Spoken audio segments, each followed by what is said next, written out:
Houdini? You got something for me? What are you talking about? Come on, man. Just give it to him. Just come on, man. What are you doing? Yeah, I didn't think so. Say goodbye to Andy. Chris, stop! Don't! Get on!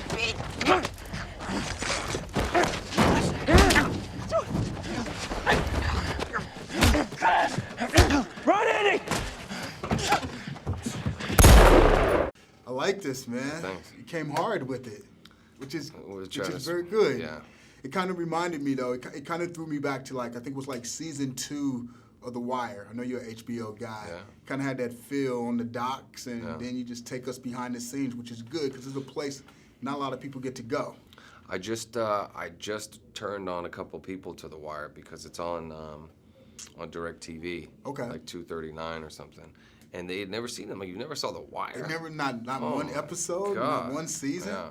And it was the episode where Avon and those guys were going to jail. Okay. All right. Yeah, that's one of. Yeah. In terms of TV, I loved it, and I think that's why I like this movie, because I like the way it interplays. You know, because definitely you don't know where it's going. So yeah, it's a world that you're interested in seeing, and it seems realistic and grounded. And the guy is doing stuff. It's not like he's a thinker as well as if he's got to put hands on somebody, he can. But he's thinking on the go, and I just thought it would make for a great movie.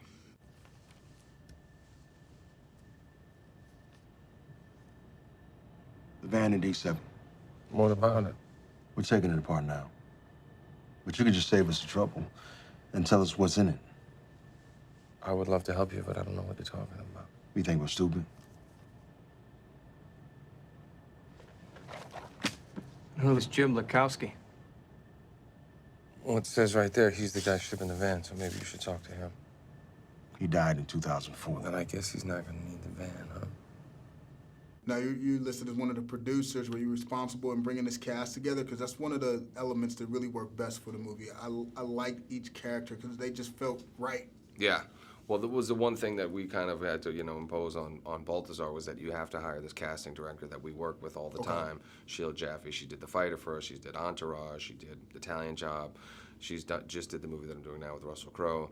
She's my go-to girl, and we sit down every time. We talk about who we ideally want in each role, and usually we don't get our first choice, but in this time we did, because they all responded to the material. Okay, so it all played out the way you wanted it to play out. Yeah. Now, where'd you actually shoot everything? Did you actually go down? Yeah, we shot in New Orleans and Panama. Wow, those are very two sort of, I can't even think of the word to describe each of the cities, but they each have a unique sort of gritty feel to them. Yeah. But they're both beautifully exotic in some different sort of way. Exactly. You summed it up better than I could have.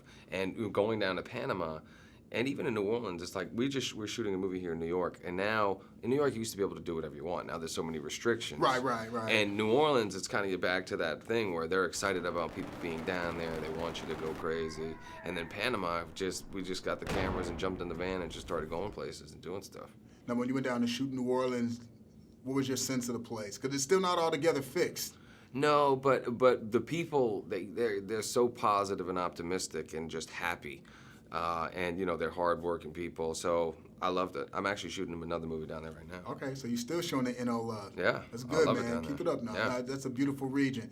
Now, it's almost the end of the year, so I got to shift gears. I want to ask you, what's a movie you've seen so far this year that really stuck with you, or one of your favorites, and why? I haven't. Well, probably the movie that I saw 4 times was Real Steel. Okay. Because my Hugh boys, Jackman. Yeah, well, my boys, I got 2 little boys, and they want to go see Real Steel. We go see Real Steel. They want to go see it again. We go see it again. And then I had to go and find the robots at the toy store and everything else.